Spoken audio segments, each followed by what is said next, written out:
Hello, everyone. Welcome back to the Asian Football Show. This is episode number 36. I'm your host, Erfan, and today I'm joined by Arya. Arya, how are you doing? I'm doing fine. Glad to be back. We have a special guest, Jack from Deadball TV, a good friend of mine. How are you doing, my friend? I'm doing well, man. Thank you guys for having me on. Obviously, qualifiers just ended like 10 minutes ago, so everything we're getting into today, very top of mind. So looking forward to it.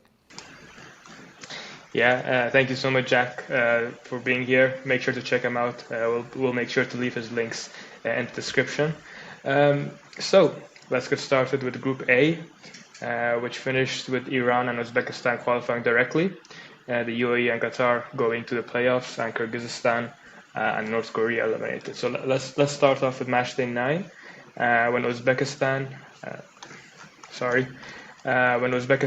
drew 0-0 in the UAE to secure their place at the World Cup. So I was in the stadium for that game, and I think Uzbekistan's plan was perfect. They came in very safe. And I think they did what they needed to do, which was get the point and qualify for the World Cup. So, Jack, I'll let you talk about this game first. What did you make of Uzbekistan's performance, and maybe the UAE even?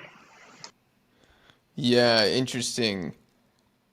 I think Uzbekistan did what they needed to do. I think that's the best way to summarize the game. But it was sure pretty nerve-wracking at points there. And I talked about it on my Twitter after the game and in my match reaction that Yusupov was easily man of the match for Uzbekistan.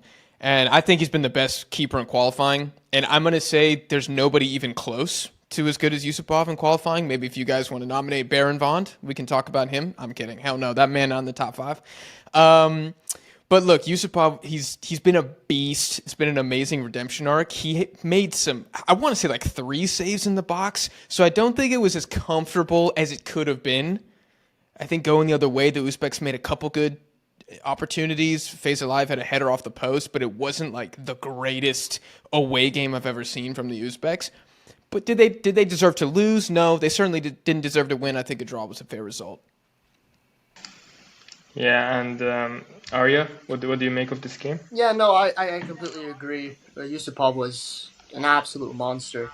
And I think the only real comment I have for this game is I was surprised FaZe Alive didn't start the game. He came off the bench. Anyways, that didn't really matter because Uranov got injured like 10 minutes in, I think, 12 minutes in. There's not much to say. You know, when it's a 0-0 draw, you don't have a million comments. They got the job done. Congratulations on qualifying for the World Cup. And yeah. One thing I want to Can I ask you a question? Yes. Me or everyone? To both of you. Yeah. This is for everybody. I might even answer my own question. But I want to know how you guys feel about Hoseiny coming in as the new manager and leaving who I would consider to be 2 of the UAE's best players, Yahya Al-Ghassani and Harib Abdullah, who scored again today. We'll talk about Matchday 10 later.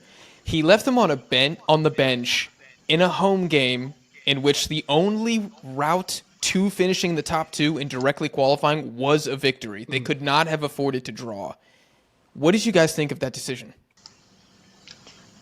I mean, I get him in a way because they don't play much for their clubs. But then again, international football is different. I mean, we saw last time. I mean, Sultan Adel, when he scored the last-minute winner against North Korea a while back, he barely plays for Shabab Al Ahly in the domestic league. Same with Yahya Al Ghassani and Harib Abdullah. I mean, they both barely play. They get minutes off the bench. But that's it. But when they play for the national team, they're very good, and I don't think that's an excuse for Kozman to be benching them. Because even I asked them after the game. I'll show you guys that clip now. Erfan Hoseiny from the Asian Football Show. First of all, hard luck, coach. And I want to know your thoughts on some of the national team players who don't really necessarily play as much for their club. Do you think this affects the national team as well? Yeah, I know, and even today when we think about the starting game, we think the players who play regularly in the clubs because they have to have minutes in their legs, and it's one one thing that we take in consideration in the moment that we have to put the first 11, because we need the player to play, and this is a problem. Some of the players, they are not playing too much in the clubs. Even I asked them, sometime I was talking with the club and the players who accept to play in the under 23, and they did it. Of course, it's important the players to have minutes in the game. From the starting line today, most of the players, they are playing regularly in their club. And he claims that he prefers to start players who play for the club, but I don't think that really checks out all the time. But I also think the players that replaced them weren't really inspiring either. They look very uninspiring. So I don't follow UAE football as much as you do, Erfan, but for me, it didn't make much sense either. Yeah. Fair. Yep. So again, congrats to Uzbekistan. Also, their fans were really loud that game. It really felt like a home game for them. Also, I want to give a special shout out to Hoji from Uzbek Footy. Congratulations, my brother. This one's for you. Yes, congratulations to all Uzbeks out there. They definitely deserve it. I don't know if there's anybody who wants to make the argument that like Qatar should have finished in the top two, but I think it's a pretty unanimous decision that, yeah, they were the second best team in Group A. Maybe even the best. There's certainly an argument you can make there, which we can have either now or another time. And speaking of Qatar, Qatar played Iran at home, and they won that game 1-0. Thanks to a goal from a very interesting goal from Pedro Miguel in the 41st minute. I don't want to talk much about this game. I know Arya has a lot to say. Arya, tell me about this. Listen, if you would give me like an hour, I would take the full hour and talk about just how bad this game was. There's so much I want to say that I don't think I can actually say, because I will get the Asian Football Show suspended if I actually genuinely give you my thoughts. I have no idea what Arya Nourizadeh is doing. No idea. The lineup came out, and I was just like, what the hell is this? What are you doing? And I was fully expecting much younger players to start, because we qualified. We don't need to be putting in Taremi, who's been playing a million games. We didn't need to put Izzatullah, Khalizadeh, all these guys, and even Beran. But Beran was the one that surprised me the most. You don't need to be playing Beran at all. We had some fresh faces in Mahdi Muhibbi, Hossein Zadeh, and Mohamed Karimi, I think, also started. They weren't particularly great in the first game. It was depressing to watch. Now, it was also a pretty controversial game, because the red card, the yellow card that Anwar Ali got for it, I don't remember who he elbowed. He elbowed someone. Khalizadeh. Was it Khalizadeh? Was it? I mean, if you're going to VAR to for a red card check and you're giving him a yellow card, there's no logic into that. What are you doing? That reminded me of that Ronaldo elbow back in 2018 against Portugal. So there's a case that you can make in which we were aka robbed, but even then the players were careless. There was no fight, no passion. The players just couldn't care less about what was going on, and that was the most disappointing thing, is that there's no passion. The mentality is just not there. I saw your video, Jack, about the immediate reactions, and I think you said the same. The mentality is just not there at all. It's depressing to look at it. And then when Milad Mohammadi got the red card, which was just a stupid challenge. I mean, what are you doing, man? There's nothing that I can say that was positive from that game. There was genuinely nothing that was positive. But what pissed me off the most was the substitutions, and that was what he got grilled for after the game. I don't know if Jack, you saw on social media, I think that what started the whole Harinoi out debacle. People went nuts after the game. I mean, so did I. I'm not going to pretend like I didn't. I fully went nuts too. But I mean, I've seen it. Bro, you bring out Alipur out, an attacker, to bring in a defender. Okay, sure, to replace Mohammadi. But then you're telling me you're losing 1-0. You bring on Ruzbe Cheshmi, sorry, Erfan, and Mohan Lu. I was just starstruck. I'm like, you have a young player on the bench, Hashem Najad, great player, and you're bringing on Mohan Lu, which we're going to talk about him again today because, shocker, he sucks. And yeah, Jack, what do you have to say? I mean, as a neutral, I think it's best if I let you speak. How do I summarize this game? I felt like Qatar was going to get something because I felt like Iran wasn't going to take it seriously. I think the red card, if it doesn't happen, I don't think Qatar win this game. I think they probably ends in a 0-0 draw. If anything, you guys probably would have pushed on and even won. But we've just seen this happen so many times this cycle with Iran, where you got. I mean, how many red cards do you guys have in round 3? I was gonna out of 10 games. I was gonna talk about it. There's a stat that came out, Jack. This is gonna surprise you. So since Arya Nourizadeh came in, we've had I think 5 or 6 red cards. 5 red cards. 5 red cards. Or 6. And before that, how many games? Ever since Arya Nourizadeh came in, so after the World Cup in 2022.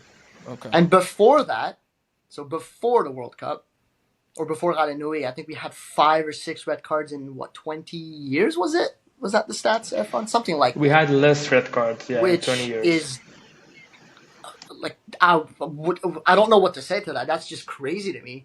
Where's the discipline? It's not there. What are you telling? What are you telling to these guys in the locker room? Like, yeah, go kill the players on the other team. What are you doing? I don't know. I think from like the Qatar perspective, I think Lopetegui really needed this win. Like, I think anytime you beat Iran, even without Azmoun, even without the better Mohebi, and honestly, let's be honest, most of y'all's best players were not available, but still, like, if he had lost this game at home, then I think he's under pressure immediately. And let me see, what did the Kyrgyz Republic do? They drew North Korea, so I guess it was kind of a moot point. Anyways, they had to win that game.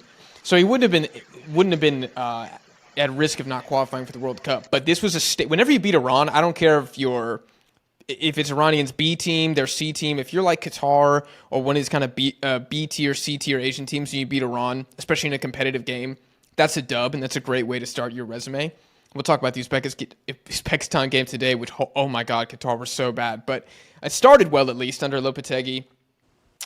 I want to ask you guys for your opinion, which I feel like I already know. But I get this a lot, where a team will already qualify, right? Like Iran already qualified, Japan already qualified. They'll go out and play, because there'll be 2-3 games left in the cycle, and they'll have an effing stinker.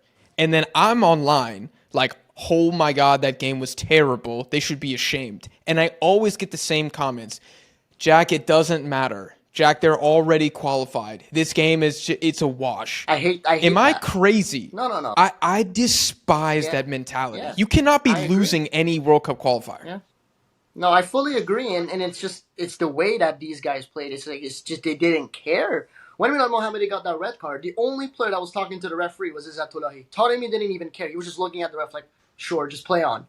The mentality is not there, and the mentality's been an issue for God knows how long. It's not just this game. For God knows how long.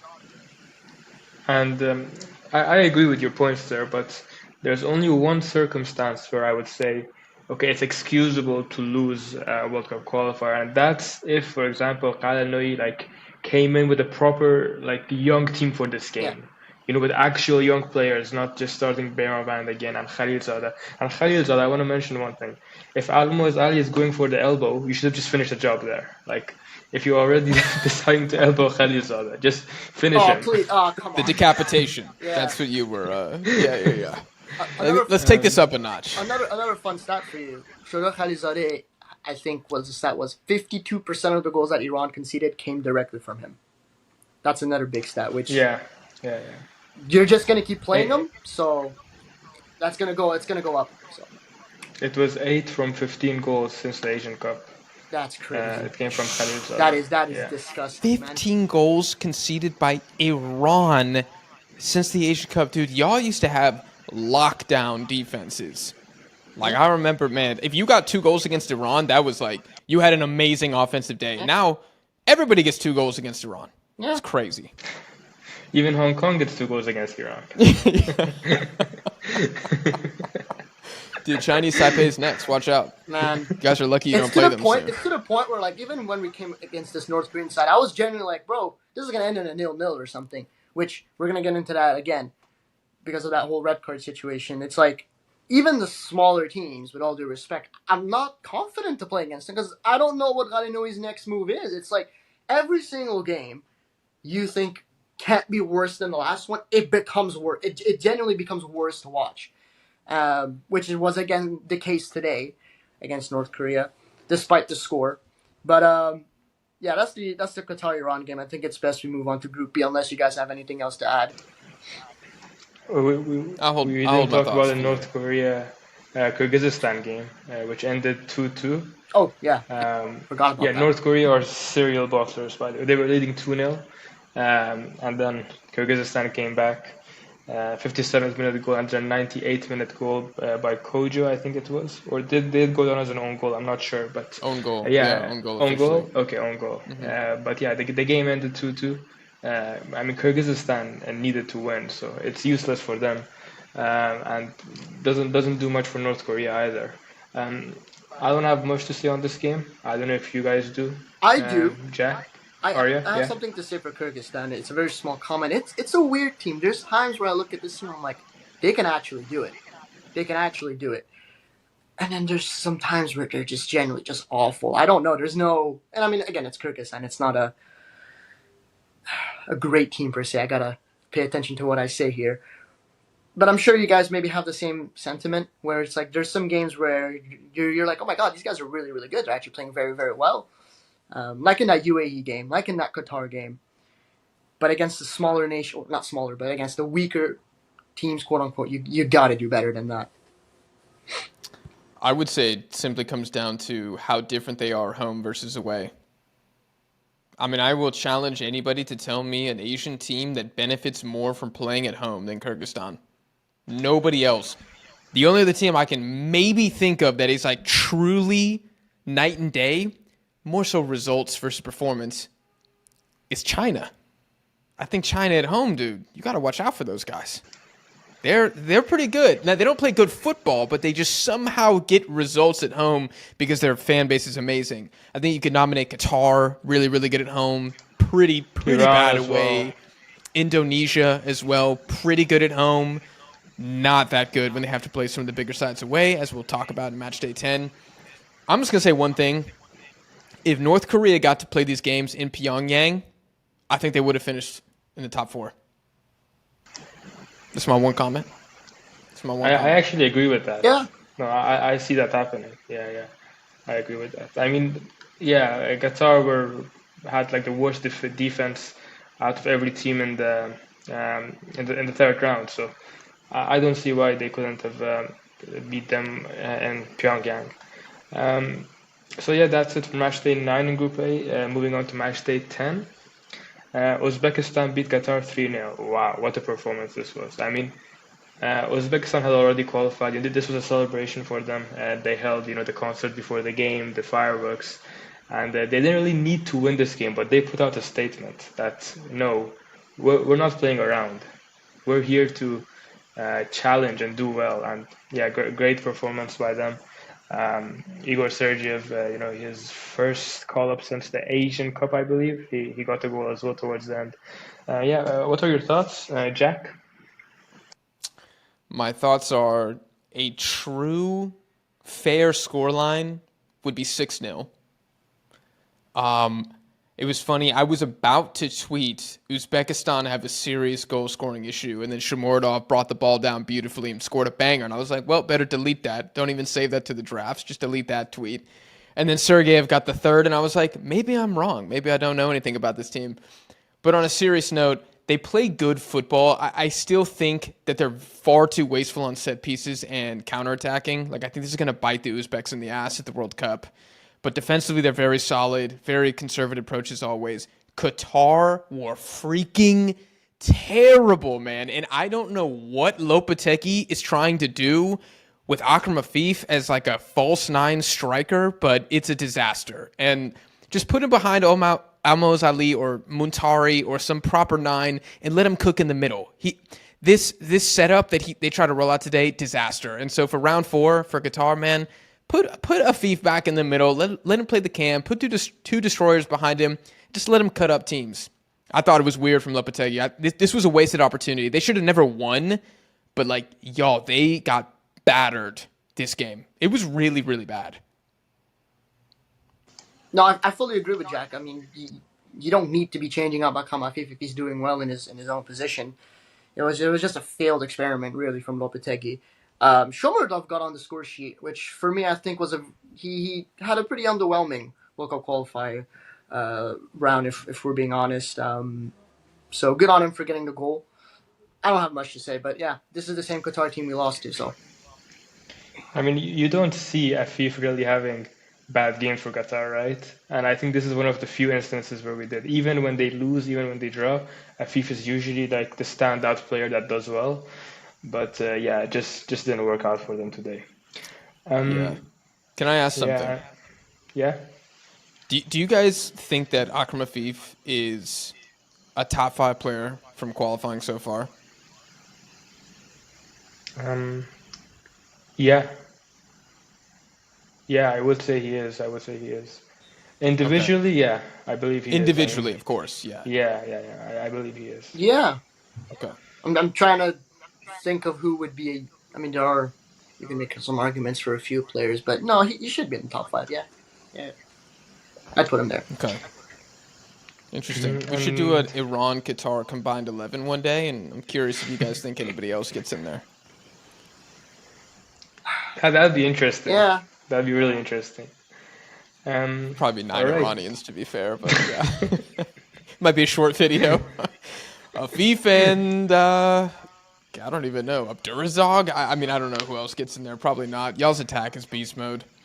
So, I mean, the thing is also with, like, you can make an argument that Mohibi would be there, but he just hasn't played enough. Because this guy's constantly freaking injured. So if he had played more games and he had produced in those games, then maybe there'd be an argument. But yeah, I think Afif might be the only player that walks into this Iran team. Yeah, I think so. Yeah. To be fair, I think he walks into any team. Maybe not. Maybe he doesn't walk into Japan, but or Korea if you play Iganyan as a 10. He's yeah, absolutely. But everybody else in Asia, oh yeah. And I don't first like name this of the team narrative that he has, and I think I saw that on your best Asian 11. Like, oh, he plays for Al Sadd, he shouldn't be there. He's not a good enough player. But when you're talking individually, every single game that I've watched of Afif, for the most part, I'm like, why is this guy still in Qatar? Why is he still playing there? He needs to get a move to Europe, which I don't. He signed a lifetime contract. Yeah, then he publicly said he doesn't want to go, right? If I'm not mistaken, he publicly said he doesn't want to go to Europe. Dude got the Michael Jordan deal from the Qatari Stars League. They said, bro, $50 million a year, you're not going anywhere. Just get comfortable, win us Asian Cups. Yeah. That's hilarious. Do we move to the 3-0 game, which, honestly, I would rather skip, man. Yeah, Iran beat North Korea 3-0. Although North Korea did go down to 10 men in the second half, a red card for Tam Kie. So, Arya, feel free. Say whatever you want. I'm gonna let Jack go. But don't go too overboard. I'm gonna let Jack go first.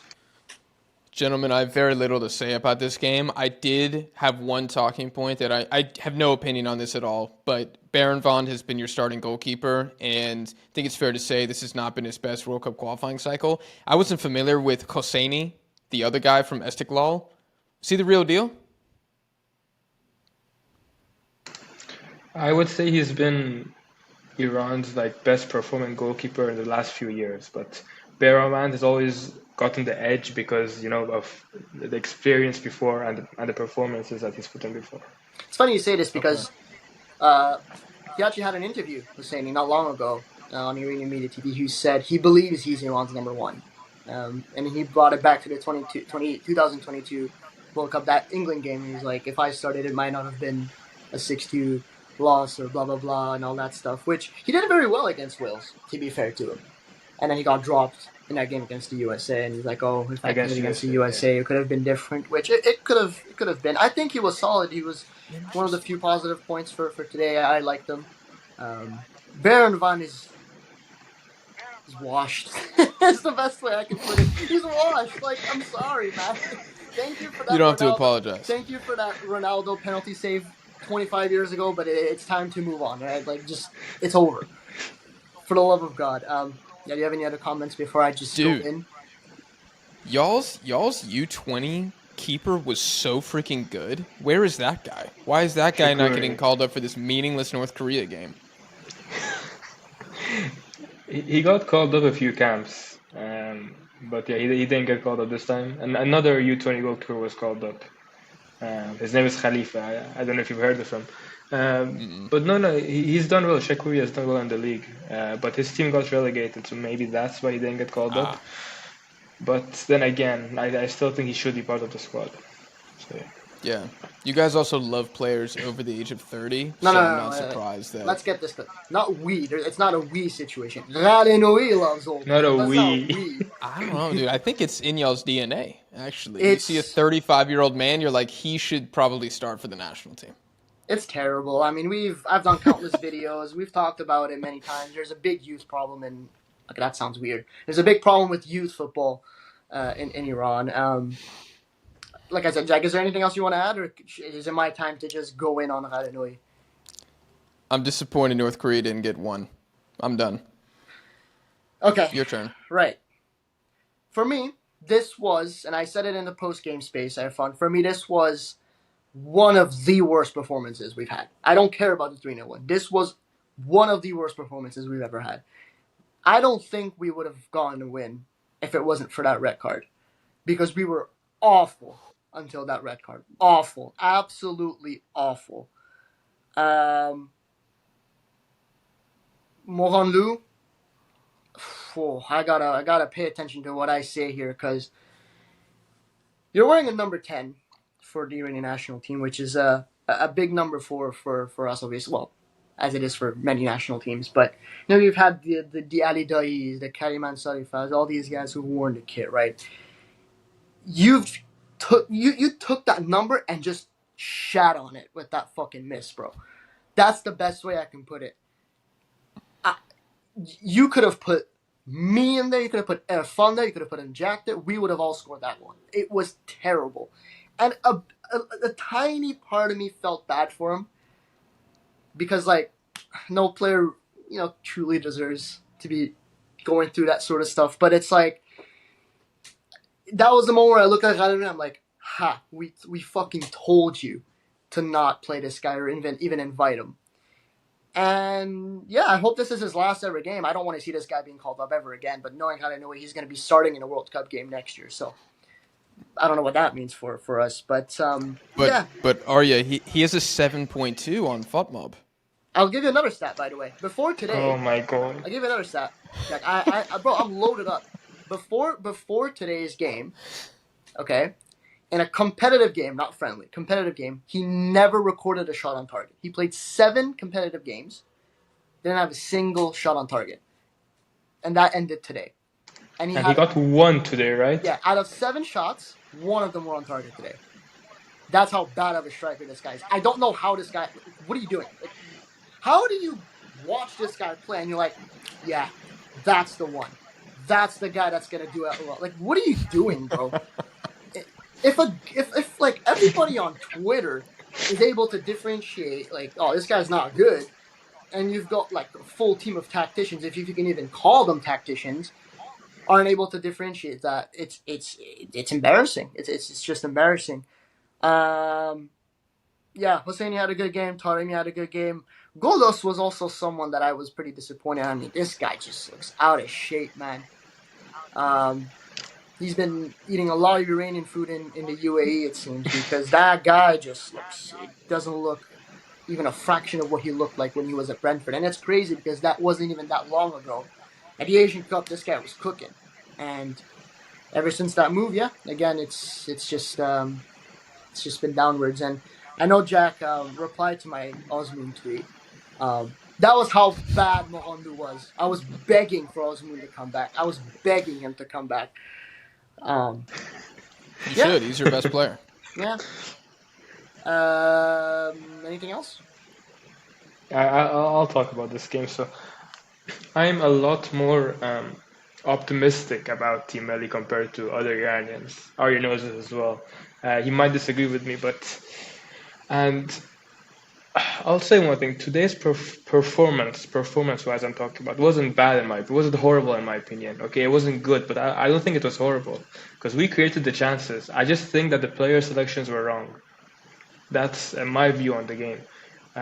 Because I think that any other player would have scored that Molan chance. And yeah, I don't believe it was as bad as people say. Of course, it was bad. I agree. And I am also leaning towards Kalanoui being sacked for the World Cup. But I just think that maybe people are over exaggerating. I know Arya has a lot to say about that. After the game, this guy comes in and he says, I'll read you the quote. This is what he says. North Korea is an incredibly good team. That's what he says. That's the first thing he says. They're tactically well organized. I believe we played our best game to date. What? Oh, he's a trained politician. Like, send that guy to the IRGC. He's not supposed to be a football coach. What are you doing? Your best game to date. Like, what are you saying, bro? Did he watch y'all's game? Did he have his eyes closed at the Asian Cup when you beat Japan? I don't know. I have no idea. Or those UAE games? Dude, y'all killed the UAE the second time. That was that was probably my favorite. We always kill the UAE. Season. Yeah. Good. I like when you guys beat the UAE. Not a fan. Not a fan of those guys. This is the guy that this is. I think this is the guy that we're gonna be stuck with next year. I can't believe it. Like, you see this shirt right here. I'm embarrassed every single time I put this on, bro. I can't go out with this. I can't. People are gonna be looking at me like. Why do you think I'm wearing the Japan jersey? The Japan kid is in my closet right now. So I didn't wear it. I'm wearing an LAFC freaking shirt, which has nothing to do with Asian football. I'm going plain black. Actually, too, it so does. I'm right here with you. Isn't it the Persian version? Oh yeah, well Arya? it's Steven Beta's shirt on the back. I'd I'd rather him than whatever fuck ass right back we have right now. So. Jeez. What do you want me to say, man? Terrible. It's just terrible. I'm done. My joy is I didn't watch the game, so I can't say if the performance today was really that bad, but like just from because was there another game going on? No, I think this is when I was just taking a break in the middle of the day. But sorry, but Iran, North Korea without y'all starters, I was like, I think I'm gonna pass on this one. Yeah, you did a very good thing. Good on it was that it was that bad. Good on yes. Terrible. It was that bad today. It was terrible. Okay. I don't I'll agree take with your word Arya. I don't agree with Arya. There's no universe in the world where Shahir Mohanou plays that I'm gonna be like it's a great game. Never in a million years, bro. Okay. That's fair enough. That's fair. Fair enough. That's totally valid. Speaking of the UAE, UAE drew 1-1 with Kyrgyzstan. Their goal came of Harb Abdullah, which me and Jack spoke of earlier. And then Kai Merk scored a last-minute equalizer for them, 1-1. This game didn't matter much. I mean, maybe if UAE won, they would have finished with more points, so they could have hosted one of the groups in the next round. Maybe I still don't know how that works. It's not been announced. But yeah, I mean, it was. I mean, I don't have much to say about this game. I mean, I kind of predicted either a 1-0 game for UAE or a draw, and it did happen. Jack, I'll let you speak on this. Yeah, I thought the Kyrgyz Republic were going to win 2-1 in this game because I think they are so much better at home. And honestly, you could say that they probably were the better team. So if there was going to be a winner, probably would be Kyrgyzstan. I thought the UAE hit a better first half than second half. Harib Abdullah scored again. Shocker. You start him. He does well. I think I'm putting together my AFC best 11. I think he's in mine. I think I got to put him either at my left back or as my right wing would be tough. But, I got to fit him in there. He scored so many goals for the UAE. He's been their best player in probably 5 out of the 10 games. When he doesn't start, they don't win. So it's like, hey, man, he's done it through multiple managers now. Hopefully, Hoseiny trusts him to start in round 4 because I think he needs to start for the UAE if they're going to qualify for the World Cup. I like some of their players.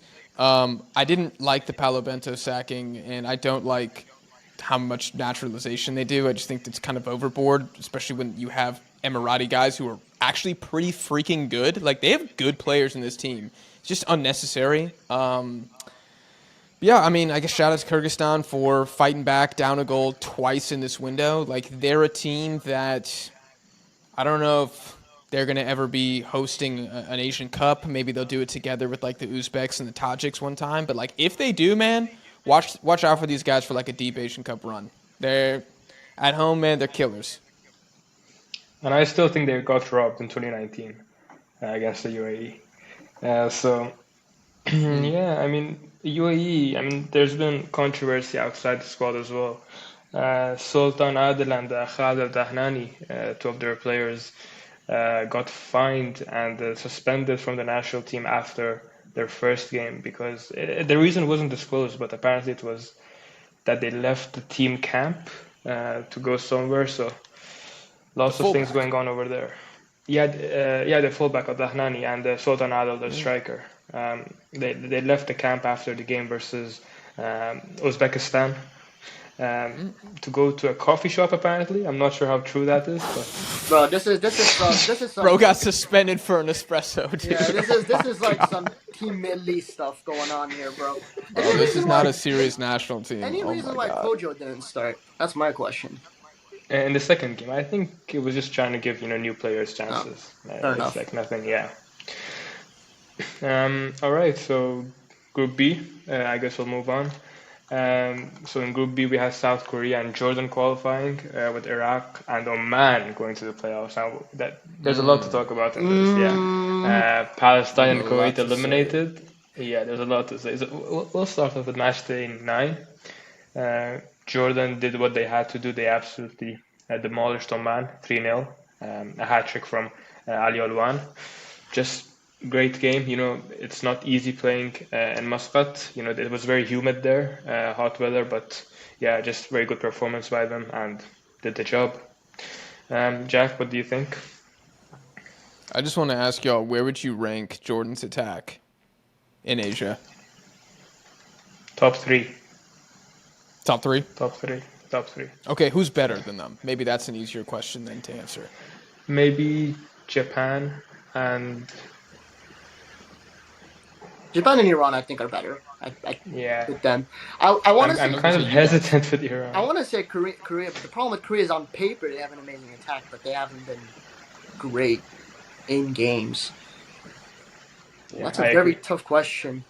I guess it'll be between them and Korea, depending on how Isn't you. it crazy that, because I agree with you. I think Japan is better and I think Iran is better. I mean, I think Iran, y'all have maybe the best attack in Asia, in my opinion, because you have strikers, which Japan doesn't. Like, you just have more goal-scoring threat. Japan has to rely on, like, wingers and their midfielders to score most of their goals.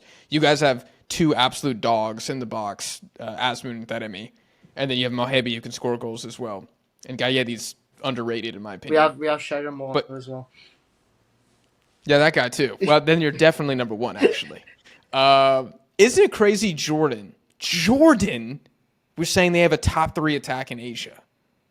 Like, that's mental to me. That's insane to me. Do you think there's another time where a team like Jordan, who either hasn't qualified to a World Cup or, like, it's been 30 years, where you could have said, like, those guys have a top 3 attack in the continent?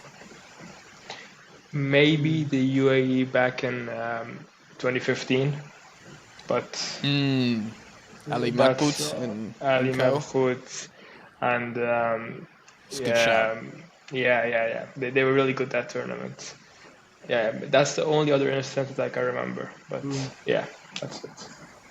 Yeah, it's insane. Yeah. A whole storyline for me and Jordan, which we don't have to talk about now because I know we're trying to go through the games, is like, do they just have an epic generation, or are we actually seeing Jordan become serious in Asia?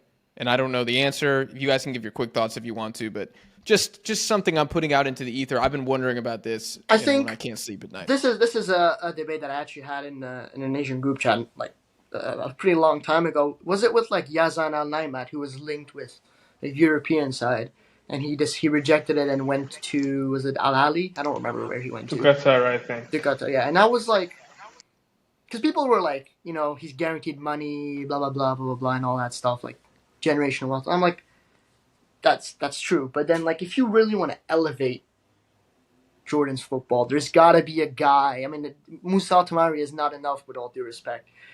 You gotta start pushing your players to Europe and stuff if you really want to become serious. If you want to go to that extra step, which is what you guys are talking about. I think if ever there is a world where they start bringing in players to Europe, I think then they can become that serious team. Until then, I'm not so sure. They also have that center back Al Arab who plays in the K League. I think he's pretty good as well. It's on beast, yeah.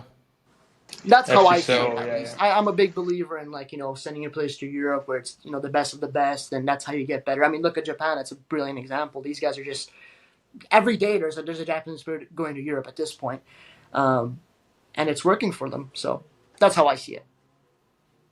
Fair. Yeah, and I completely agree. I think that for Jordan, I think they've reached their limit with their players in Asia, and obviously that limit is very high because you've seen they qualified for the World Cup. But if they want to do good at the World Cup, if they want to even challenge for the Asian Cup, I think they should start sending some of their better players to Europe. And this isn't amazing only just performance against it's not just for Jordan. I mean, we're talking about Akram Afif. I mean, I feel like if Afif ever went to Europe and was very good there, maybe we'd be seeing more Qatari players in Europe. You know what I mean? Maybe they'd be in a much, much better place than what they are in now. Right. I think this is an argument for every national team, to be honest. Yeah, the volume needs to be way higher. I mean, even look at Iran. Like, maybe you guys have a kind of unfair situation because of politics and, like, passports and all that, but I don't think anybody could say, like, Iran doesn't have success stories in Europe. I mean, you guys have definitely had players go over there and be good and play in the Premier League and in the Bundesliga. Taremi's a Porto legend. Azmoun had in Russia, the streets will never forget. And so, like, think of how many players you guys have had that have been good. And it's still difficult for Iranians to get over there. So imagine being, like, Jordanian, where you have one guy, Musa Al-Tamari, at Montpellier, and now at Rennes. That's not enough. And who? He's at Rennes, I think, now. I believe he transferred. Yeah. I think it was a loan, but maybe it was made permanent. But yes, he's in France. Okay. For a not super power French team. Dude, it's going to take more than that. The Europeans aren't going to take note of you because of one guy. It's going to, you need dozens of success stories. And so I think that applies to any up and coming side in Asia and even some of the established powers. Like, but then again, not enough, bro. Yeah, but then again, also, I think if they do have a decent World Cup next year, I think that'll open doors for them. That's what we saw with Iranian players in 2018. A lot of them got offers from different European clubs. So that can also be a thing. Again, for Uzbekistan, is the same. I mean, you've got someone like Fazulayev, which I think deserves to go to a much bigger team than Moscow. I don't know what he's still doing in Russia. I think if he does very well at the World Cup, I think people are going to be all around him. So that could also play in, for sure. Yeah. All right, moving on. South Korea beats Iraq 2-0. Iraq went down to 10 men in the first half. Ali Al-Hamadi got sent off. Better from Korea, I would say, than their previous camp. And Iraq lost for the first time in Basra in history, was it? Or it was a very long time, at least. 2011, I think, was the last time they lost. Yeah, against Jordan, Basra. Oh, wow. Jordan again. Better performance from Korea. And, disappointing start for Iraq under Graham Arnold. So, Jack, your thoughts? My thoughts are, I think from the Arnold perspective, it's a bit of a wash. Like, I don't think the appointment is amazing. I think Arnold is very mid. And I think Casas was still enough to where in round 4, I would have backed Iraq to be the favorites, unless they somehow got like a group of death. But we can talk about that another time. I mean, dude, when you go down to 10 men against South Korea within 20 minutes, what are you supposed to do? Like, maybe they should have held on for a draw, but I have no opinion about Arnold. I didn't get to watch too much of the Jordan-Iraq game today, but Jordan already qualified. I know Iraq won, and I heard they played well, but again, I don't know. I need to watch the replay.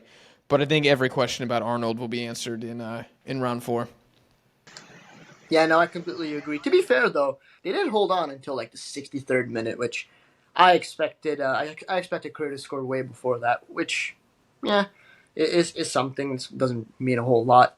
Um, I actually disagree. Iraq they've never really impressed me. Call me crazy. They've never really impressed me. I don't know. They're No, they're you're onto just something. You're onto something here.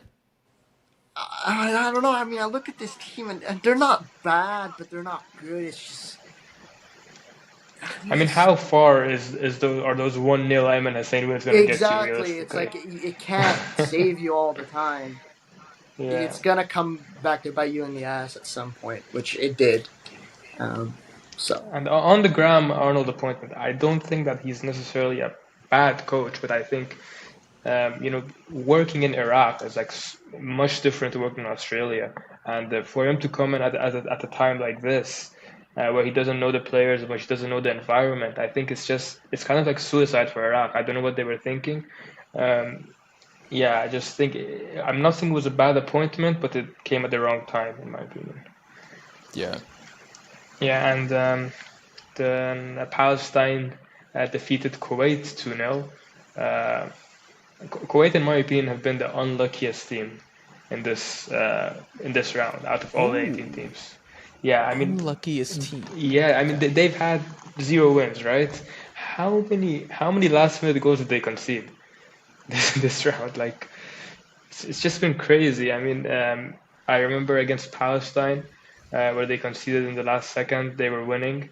Then I can't remember any. Oh yeah, the game against Iraq, of course, the 2-2 draw. But yeah, they've just been very unlucky to walk away with 0 wins in this round. But I'm not saying that they were unlucky in this game. I think Palestine deserved the win here. But overall, I think they've been unlucky. It's interesting you say that. I think Kuwait have done really well to not lose more games than they did. The problem with Kuwait is they are literally Yusuf Nasser or Mohamed Inshallah. Laham or bust. Like, dude, they have nothing else in the team. And I kind of was on your vibe a little bit. I was like, maybe Kuwait are getting a little bit unlucky. But then I thought about it. I'm like, if I go back through the games, they're kind of getting bailed out by these two stars who are scoring like bangers time and time again. I mean, Daham has been like, I think one of the breakout stars of qualifying, probably top 3 for me. They're like, nobody knew this guy was, but he's legit, and I think he's going to be a Kuwait star for 10 years. Nasser's goals against Iraq. I think he had one against... Did he have one against Korea? He had one goal this cycle that was like absolutely insane difficulty level, very high clinical. I don't know if they overall got unlucky. They just simply are the worst team in Group B. And I think they deserved, at the end of the day, to finish last because they are kind of sitting back and like surviving in these games, and then they get like a really good goal. But it's hard to be like, they're just getting screwed every time. Like, I don't know how many games they deserve to win. I'll put it like that.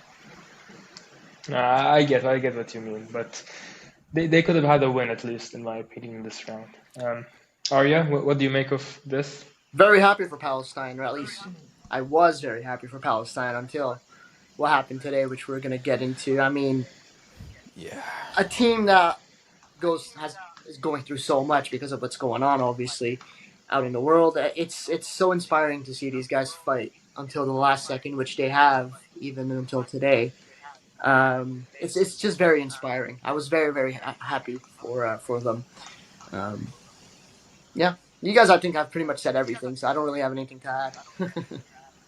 Before we They're a move on, good team. just gonna give you a Palestine's a fun good team. fact. So Kuwait scored 7 goals in this round. Yusuf Nasser scored 5 of them, and Daham scored the other 2. So yeah, Jack is right. It's basically just them 2 carrying this Bro, team. Shaq and Kobe for Kuwait. It's insane. They just have no supporting cast. If they had a supporting cast, man, like if you put these guys, I'll put it like this. You put Daham and Nasser on Iraq, they be cooking. I have an Done, idea. y'all. They be cooking. I think they should ship Mohamed off to Kuwait. I think that'd be nice. I'd do that for free. For free, just ship him. Give That him man doesn't even make the 23-man team for Kuwait. They're gonna call I up some genuinely don't think he does. 19-year-old. I actually don't think he No, I does. don't think he Well, we had does. this debate on I the don't think he post-game does. space where a guy brought up a good point. They're like, if Moanu was German, would this guy have even played in like the third division? Would he even be playing professionally in Germany? And that's why everyone's like, no. I don't think so. Like, does this guy Like, how even? did this guy get 10 goals in the UAE league? Oh my god, that's insane to me. Jeez. UAE league exposed. Exposed. Osmoon exposed. Yeah, but then I get criticized for saying Osmoon went to a bad league. Like, come on. He did tear it up, to be fair. Well, I could tear it up in the UAE. Where's my professional? I don't know if you could give me 20, 25 and 5, bro. I don't know if you could give me that. I'd give you 50, bro. All right, someone get Shabab on the phone. We're gonna try to get Arya out there. Right. All right, moving on to match day 10. Oh, also before we move on, I just want to give a shout out to Kuwaiti fans because I think they've been phenomenal this round. I mean, I think 3 of their games were sold out. More than 50,000 fans, so good on them. Yeah, that's a ton. That's a ton, especially for a country that's that small. And, their football has been kind of lacking over the last few decades.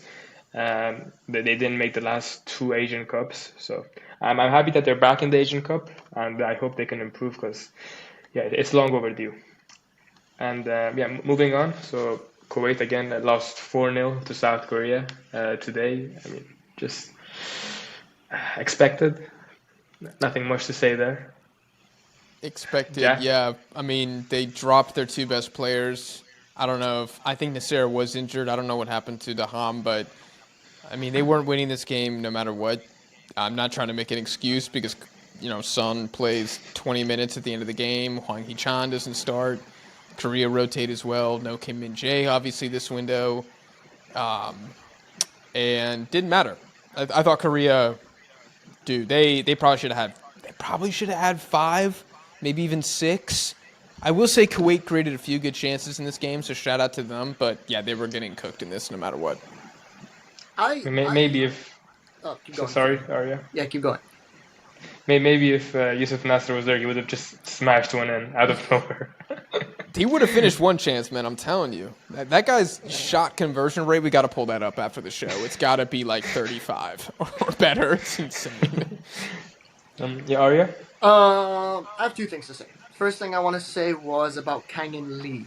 Kind of finally woke up in these 2 games. Which, again, I don't think he's been that great. Just in general this year, I don't think he's been that great. I don't know why he's being hyped around on social media. I wouldn't be happy with the season that he had. I mean, I know he's won a Champions League and whatnot, but didn't really contribute to it. I think Kenta and I were also having a conversation. But, the question I wanted to ask you guys is, I've seen a lot of comparisons between Iran's situation and Korea's situation, where Korean fans aren't happy with Hong Yong-bo, and obviously Iranians aren't happy with Arya Erfan. Who would you guys like? Is there any worry for Korea because they're now officially the only team that hasn't lost a game? They're undefeated. The only team that's undefeated, which is they somehow made it to becoming the only undefeated team in the qualifiers. Are they actually in trouble? Because the way I've seen it from Korean fans, it's like he's not a good manager too. It's similar to Arya Nourizadeh, not the correct players, not the correct tactics, etc., etc. But for me, the results kind of say otherwise. What do you guys think? I think Korean fans can be vicious. They have extremely high expectations. Sound familiar to you guys? I think all of South Korea's biggest issues will be exposed at the World Cup. Again, sound familiar? Where I think their possession style football won't be able to hang with the big boys. And I think there's a couple key positions, namely the striker and the CDM, which are the CDM especially is dead in the pool. And it's really frustrating Koreans because it's noticeable every single game that they kind of lose possession in the middle of the park a lot. They don't park, no pun intended, because Park Young-woo is their CDM. And they don't really have a replacement for that guy. And so, again, when you're playing better national teams that actually have strong midfields, which nobody really has a strong midfield except for Iraq, I would say, in Group B that they had to deal with. Like, Jordan's midfield don't really possess the ball. They're not a possession team. That's going to be a problem with the World Cup if they draw, Germany or Spain or, I mean, even somebody like Colombia, I think is going to be a really, really bad matchup for South Korea. So that's kind of the concern for me. With you guys, I think it's more like defensive frailty and mentality. Like, you got to stay focused. We're just shit. That's the real thing. We're just shit. I was getting there, but I held back because I am the guest here on the pod, and I'm not sure if I'll be invited back. So you can say that. I've heard it all, man. But it's also because on paper, Korea have a much better team. I mean, obviously they've got the quote unquote better players, so I can understand the higher expectations from the fans. But it was just a curious. I said that out of curiosity because I've had tons of Korean fans being like, "Oh, I understand like your frustration. Like it's just the same thing for us." I'm like, "Oh, like really? Like really? Okay, we'll talk about it on the podcast." But cool. Nice to get that out of the way.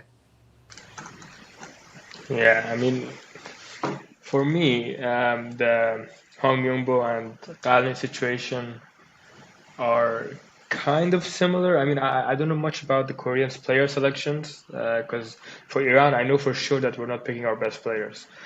For Korea, I'm not really sure, but the results just it's not what you should be getting at this level. I mean, not even away games. You could argue, okay, but they're away games. It's hard to play over in West Asia. It's hard to even the home games are not doing well. And also, what's going on with Korean pitches? Why are they like this? I expected that maybe in Iran, but not in Korea. But yeah, those are my thoughts. Because it's a team that had 3 back-to-back draws, which if I think of Iran having 3 draws, I think Haranui he'd be dead by the time he gets back to Tehran. So like, I don't know. I will say they were the better team in all of those games, though. So I think there's a bit of the performance was better than the result type thing. Like, I know Koreans are mad they didn't win, but like Oman has 1 shot and it ends 1-1, and they right? scored. And then Lee Gang-in gets hurt. Yeah. Dude, how Korea didn't beat Palestine 4-1 in the first game, I will never understand. Like, Son was terrible. They were missing so many chances. Palestine started missing chances at the end, but I mean, they should have killed them in at least one of these games. And I think the bright side for Korea, dude. Wow. Oh my gosh.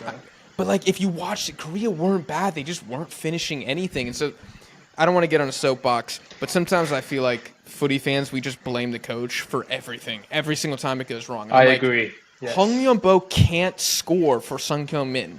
Sung Kyung-min has to score. And if he's missing 2 one-on-ones, the greatest Asian player of all time, if you ask me, you guys might disagree, what is he supposed to do? Play somebody else? Like, it's on the player sometimes. I think it has been probably 50-50 with Korea. Whereas with you guys, it might be a bit more slighted towards Galinoy. I hear you, and you're making a fantastic point, but I'm Galinoy out. But you're 99% Galinoy. Send Moranlu you're to Korea. absolutely spot on. You're absolutely spot on, but I'm still Galinoy out. Hey, that's all right. That's all right. I'll be the Galinoy voice on the pod.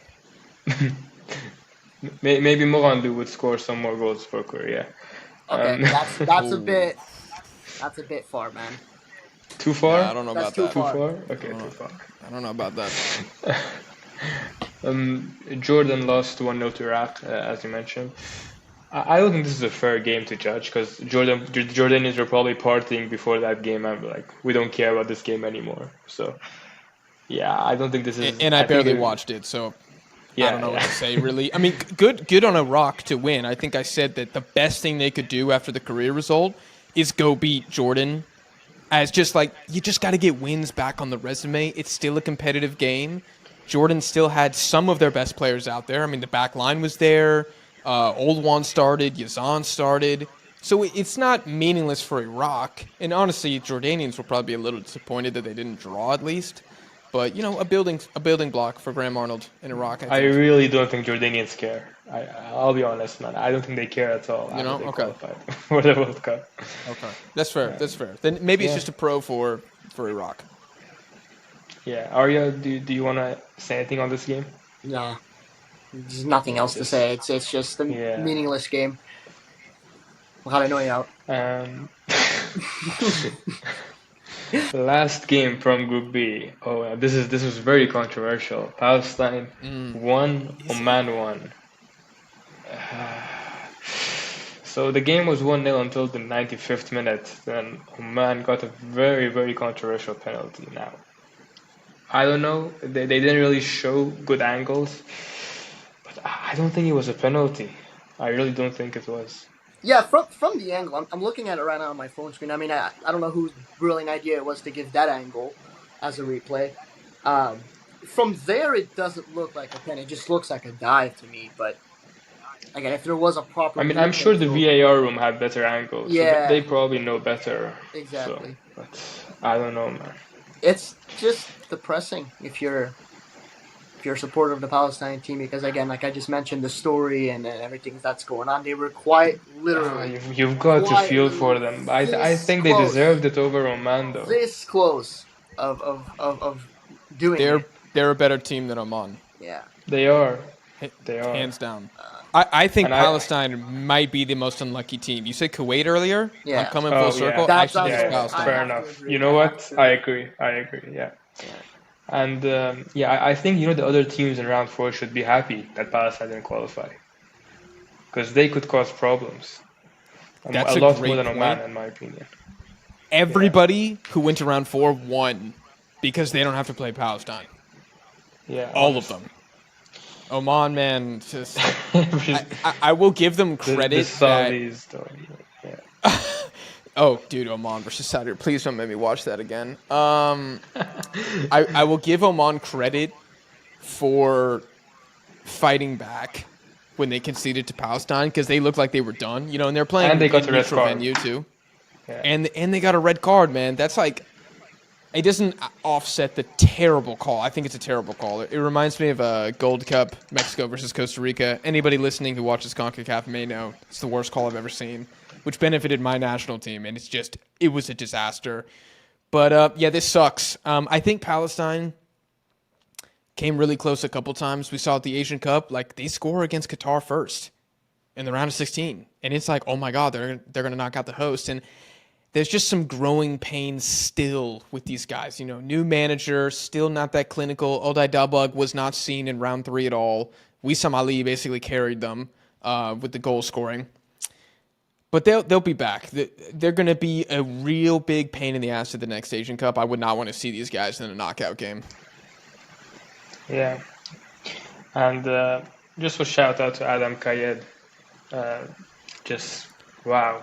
He came in, I think, last window, was it? For Palestine, immediately. 2 assists versus Iraq, and then an assist here today. Just brilliant corner kicks from him. Yeah, set piece guy. Great player. Yeah, definitely.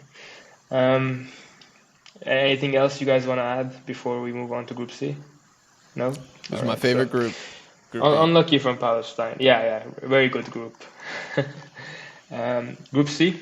Japan and Australia qualified directly. Saudi Arabia and Indonesia went to the playoffs or the next round, and China and Bahrain are eliminated. So, in the round 9 games, Australia beat Japan 1-0 with a brilliant 90th minute goal from Aziz Behich, who scored after 13 years, I believe, for Australia. It's just, you couldn't write it. Wow. To basically take them to the World Cup. Yeah. Japan came with a fairly rotated side, but still, Japan, I mean, 10 of their players still played in Europe, I believe, so just shows the quality that they have. Jack, thoughts on this game? I think I've ranted about this game and Japan's approach to certain qualifiers enough. I'll just keep it short. They didn't play very well. And Australia, man, this is why they're a powerhouse in Asia.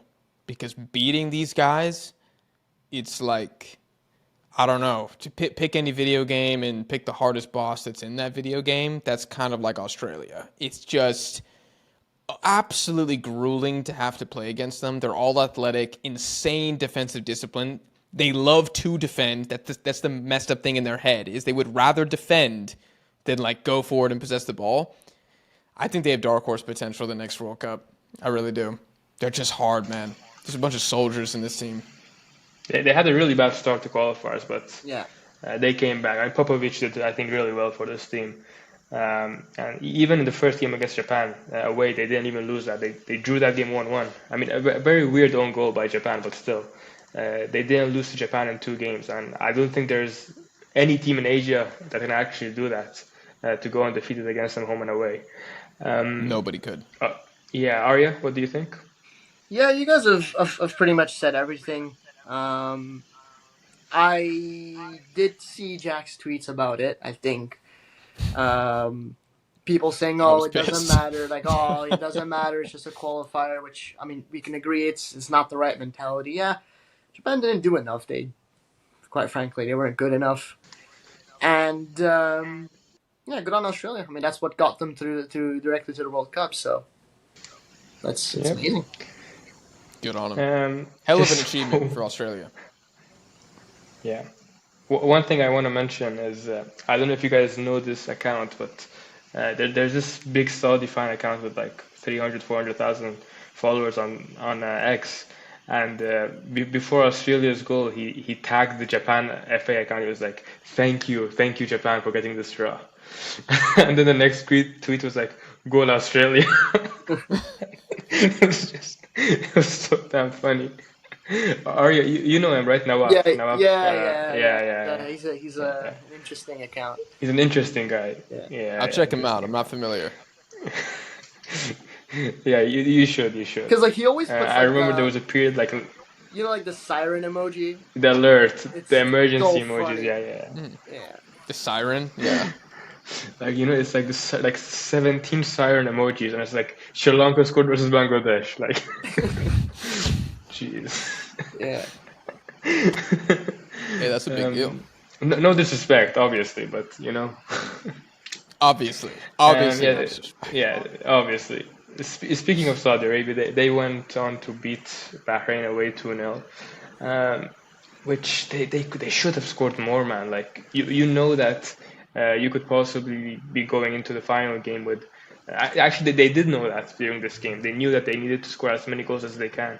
Al-Dosari missed some great chances. I mean, there was that one-on-one where he chipped it and the ball went outside. Just Bahrain had some chances as well, but Saudi was the better team, and just expected more from them. Arya, Dosari, man, I don't know what's going on with them in these past 2 games. He missed a pen today as well. What's going on with them? It's not the Salam. Wait, he missed another penalty today? Yeah, that's 5 penalties missed in a row for Saudi Arabia. And he's responsible for 3 of them in a row? I believe it is 3 in a row. Yeah. He missed Bahrain, he missed Indonesia, and now he's missed today. And he missed Saudi. Yes, I guess Australia. Nah, bro, you got to get this fraud away from the penalty spot. Shift Mohammed to Saudi. Bro, let one of the center backs take it, man. Like, that is insane. I actually thought, like, creation-wise, he was okay, but he has forgotten how to score for the national team. Yeah. Which makes no sense because he's got like 30 goals for his club, but he cannot score for Saudi Arabia anymore. It's shocking. Yeah, I mean, his last goal came. I mean, he did score against China, to be fair. But yeah, other than that, I can't think of any. 10 men China at home. Woo! Yeah, great job, Al-Basri. Indonesia won 1-0 against China. I think they did what they needed to do. A 1-0 win, got the 3 points, and went on to the next round. The goal came in from Ole Romani. Was that his first game for Indonesia? No. It's not his first game. No? Third game. No. Third game. Okay. He scored against Australia last window, and I think he played the other game as well. Okay. Yeah, he did. Oh, he scored against Bahrain. He scored against Bahrain. Yes, he did. Yeah. He did score against Bahrain. My bad. But yeah, they did what they needed to do. Got the win. Qualified for the next round. Good on them. Anything you guys want to add? I'm just gonna be straight up. China pisses me off, man. Like they're so frustrating to watch. Genuinely, it hurts to watch China play. Like, it does. I don't know. I'll let you take over, Jack. I don't even know how I want to formulate this, to be honest with you. They're like Australia, but worse at everything. if that makes sense. They're like They Australia want with to sit shit. back. Yeah. They're like a bad Australia, like a bad Australia. But I will say, as terrible as they have been, number one, I think China got top 3 kits in Asia, home and away. I dare y'all to mention 3 teams that look better and fresher than China. Number 2, definitely top 3 fan base in Asia, hands down. And number 3, y'all, they won 3 effing games. Do you know how insane that is? Either China is amazing or Asia's cooked, because these guys getting 3 wins in round 3, they should have been nowhere near 9 points. And you know what? If they didn't fumble the freaking bag at home against 10 men Saudi Arabia, where they let the same Saudi center back score a brace, they would have had 12 points. They would have had 12 points and 4 wins. Do you know how mental that is? And they would have qualified for the next round. Yes. So, I don't know. In hindsight, I don't know how we're going to look at this China campaign, man. Yeah, it's so that's confusing. what I'm But I'm really glad they won today. It genuinely frustrates me to watch them because it's like it's there, but it's not there at the same time. But coming back to your kit comment, congratulations China for their Kit Dior award and their fan base award as well. But you just got to do better than that, man. Hey, it's like they'll take all the trophies they can get right now because it's not going to be an Asian Cup anytime soon. Yeah. So if they want to take the Teen's Choice Award, best kits, there you go. Mm-hmm. To the Chinese national team 2025, best kit. Moving on to the last match in Group C. China, speaking of them, they beat Bahrain 1-0. I think 2 of their wins came versus Bahrain, and then the other one was against Indonesia. So maybe not that surprising, but Bahrain had a good start. They beat Australia away, I remember. So I expected a lot more from them, but they finished dead bottom, and that was their only win in the whole round. So China beat them today with a 1-0 win. It was a last-minute penalty by Wang Yudong. I didn't watch the game, to be honest, so I can't give my thoughts on that, but they had a very, very strong fan base, like Jack mentioned. So, anything you guys want to say about this game? No? China deserved to win. That kid's 18 years old, so I think he's going to be I did see that. A future stud. Yeah. Future stud. He was good with the U20s. Australia beat Saudi Arabia 2-1. So Saudi Arabia needed to win this game 5-0 to qualify directly, and they scored in the 19th minute, and some people were like, "Oh, is it gonna happen?" But then no, it didn't happen. Throughout the whole goddamn the whole week, people are like, "Oh, it's gonna happen! It's gonna happen! It's gonna be 5-0." This was a hyped up game. And I'm like, they're not gonna score 5 goals. Like, no, they're not playing freaking Bangladesh. Bro. Sorry, we're shitting on Bangladesh. Let's pick a different Zimbabwe. Like, they're not playing Zimbabwe. Like respect Australia. They're not gonna be scoring 5 goals on them. I don't know why this was even a thing to begin with, but yeah. Bro, they scored 6 goals throughout the whole campaign. They're not getting 5 goals today. Exactly. I'm sorry, but I that's don't not get happening. it. I really don't get it. Yeah. I don't know who was thinking that or spreading that complete unfiltered propaganda on the timeline, but you're not scoring 5 on Australia, account. Bro. Oh, was it? It was that. Bro, bad look for this guy. I still don't even know who he is, but not a good look, bro. 5 against the Australians. Have you ever watched an Asian football game in your life? Come on, man. Australia had this locked up. It could have been 2 goals, and it could have been 1 goal, and they weren't gonna do it. This Saudi team is ass. They weren't gonna win. Nah. And then Salman, Not of course, having it. missed the penalty. Shock. Surprise. Yeah. Last game, Shocker. Japan 6, Indonesia 0. Did Indonesia play with a rotated team today, or Kind of. But kind still of, plenty yeah, of okay. starters in there. I don't think it matters anyways. I mean, Japan just wow. You don't think a It's too 6-0 much for matters? Indonesia. No, I don't think that Indonesia playing their main players matters. I think they're losing. Oh, okay. Anyways, yeah. Just expected, maybe not 6-0. A win was expected, but 6-0 is just crazy. Is this their second 6-0 win, Japan, in this window, or They beat China 7-0. 7-0? Okay, yeah. How many goals did they 10 score? 13. 10-0 Wow. against Indonesia in qualifying. 10-0 on AG. Yeah. Arya, anything to say about this game? No, I was happy for Kubo and Shuto Machino. Especially Shuto Machino. I think he had a very good campaign in the Bundesliga. I watch a lot of Bundesliga, so I think he deserved a call-up and had a very good game as well. So I'm excited to see where he heads off next season. He's rumored to be, but like 20 different Bundesliga teams. So I don't know where he's going, but yeah, that was nice. I forgot to mention this earlier in the episode, but Kenta, one of our co-hosts, was at the game, and unfortunately he is not here with us today because I think it's like 5 a.m. over there for him. So yeah, there were some scheduling issues, but yeah, he was there as well, and he witnessed that Japanese masterclass. Wow, that must have been fun. Yeah, I'm sure it was. And yeah, that wraps it up for round 3. The teams that qualify directly are Iran, Uzbekistan, South Korea, Jordan, Japan, Australia, and then we'll see Saudi Arabia, Indonesia, Iraq, Oman, UAE, and Qatar in round 4. So I'm very excited for round 4. I think the draw is July 17th, so there's still a bit left until the draw. Yeah, excited for the next round. What about you guys, Jack? Am I excited for round 4? Yeah. I would say yeah. I mean, the groups could potentially be extremely juicy. Like if we got, I don't know, UAE, Iraq, and Indonesia, that's a banging round 4 group. Like that's going to be great. It could be dead. I mean, not all these teams are great. That's why they went to round 4, but I'm still hyped for all the games. I think Oman is the worst team, and I think everyone can agree on that here. Jack, do you agree that Oman is the worst team? It's number Indonesia. Arya?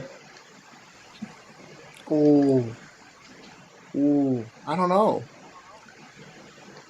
Because I don't think Oman can even beat Indonesia. I'll be honest. Indonesia's weird. It's like if they play at home, they haven't been able to show it against the big nations, right?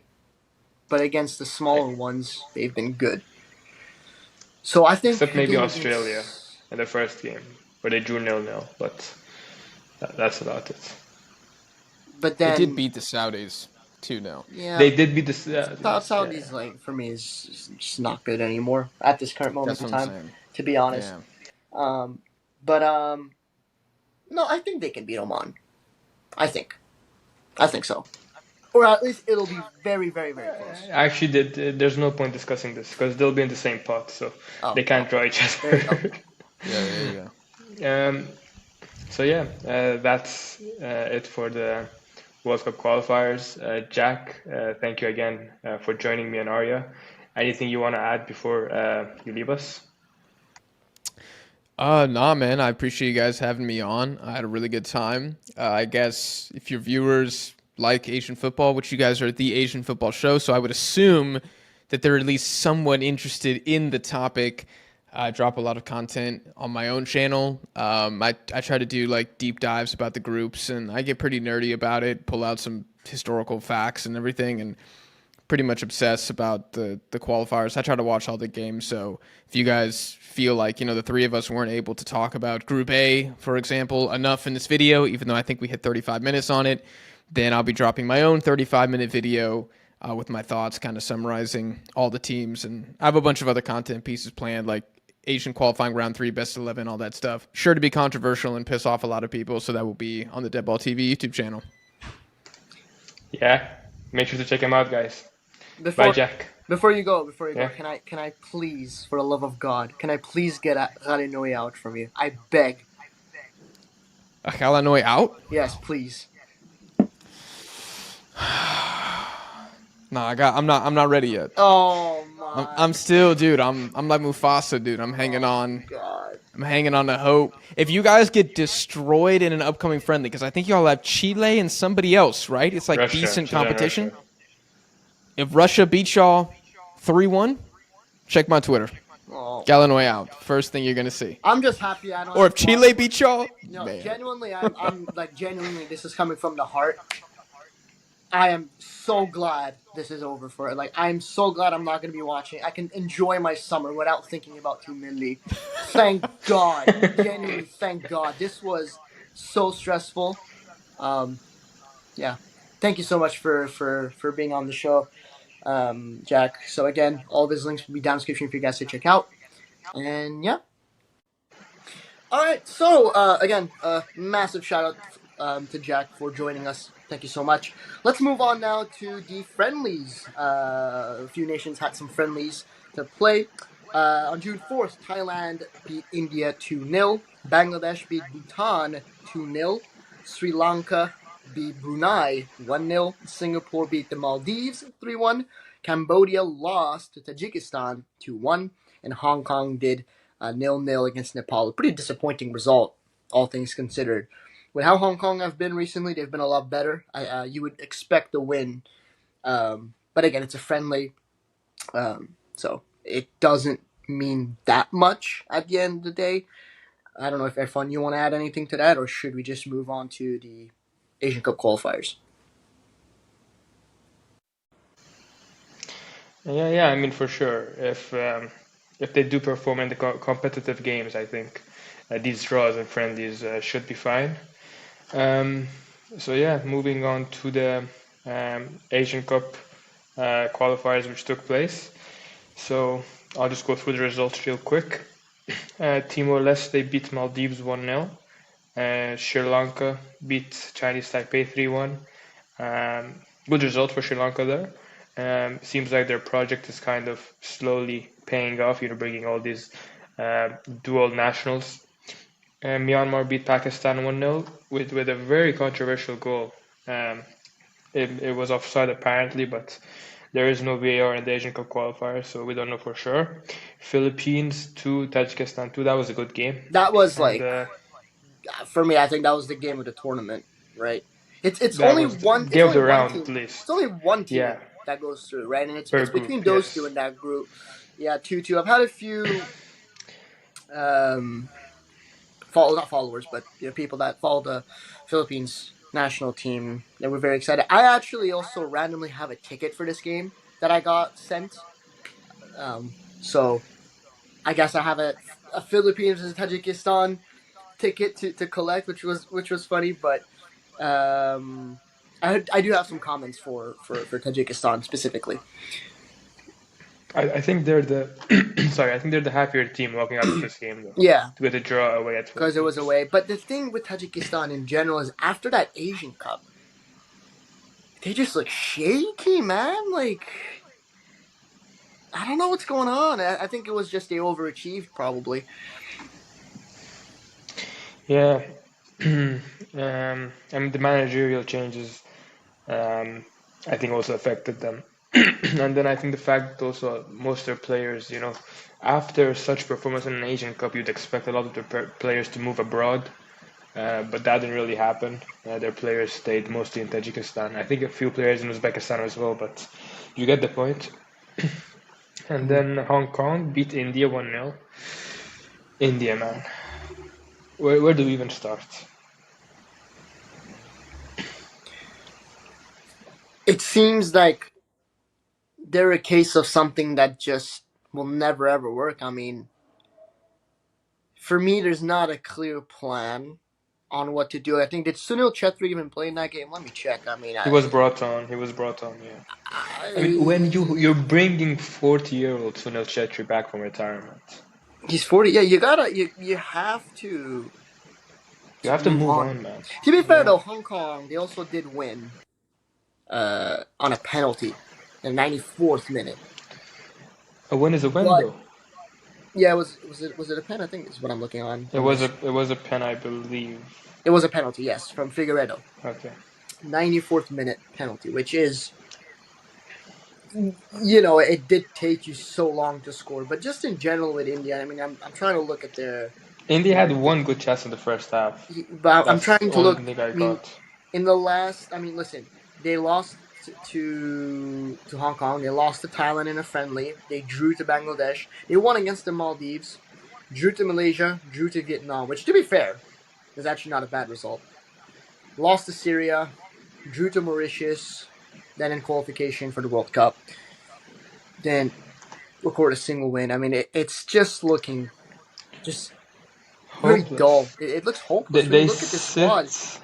You Yeah. kind of feel bad for them. Like, what is the move for India? They need that. I think they need to get an idea that somewhat clicks and builds from that. But from what it seems, nothing is working for them. Nothing. Yeah, and I'll be honest, man. I mean, I know India came in as the part one team in this group, but they seem like the worst side in this group at the moment. Like, I genuinely don't think they can even beat Bangladesh, with all these players coming up from abroad for them. I mean, Shamit Shome, who plays in the CPL, I think. Mm-hmm. He played as well for Bangladesh today, and then obviously Hamza Chaudhary, who got his first goal for Bangladesh last week. Just I don't see India coming back and topping this group, unfortunately. Moving on, Laos beat Nepal 2-1. Brunei beat Bhutan 2-1. Bangladesh, which we just spoke about, actually lost to Singapore 2-1. So Singapore currently top the group. Mm-hmm. Malaysia beat Vietnam 4-0. Now that's an That interesting is a result. big result, That's a man. big result because For it's been me, like, yeah. shout out to Mackerel, by the way. He probably hates his life at the moment. No, but in all seriousness, like 4-0, that is a huge win for Malaysia. A statement win. Huge. And First win for Malaysia yeah, and it against also Vietnam surprises me since because Vietnam, if I'm not mistaken, they haven't been that bad. I mean, I think this is their first loss in since September, I think.